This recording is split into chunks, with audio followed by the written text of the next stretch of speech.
सुस्वर कंठ मधुरता ते बस सुस्वर कंठ मधुरता ते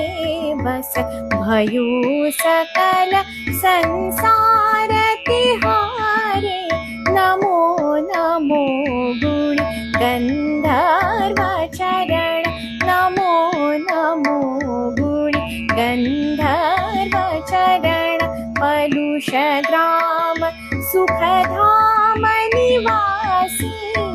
पलुष ग्राम सुखधाम निवासी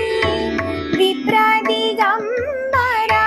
ब्रह्मा शिरोमणि विप्र दिगंबरा ब्रह्मा शिरोमणि सूनु विष्णु शुभ नाम धरायो ज्ञान ध्यान गुण मान बढ़ायो नमो नमो गुण गंधर्व चरण नमो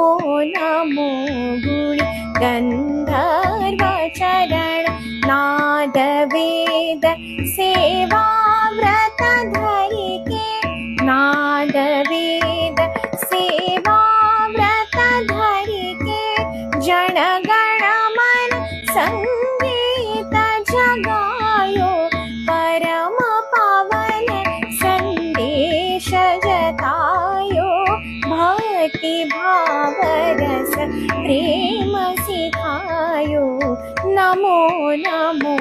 गुण गंधर्व चरण नमो नमो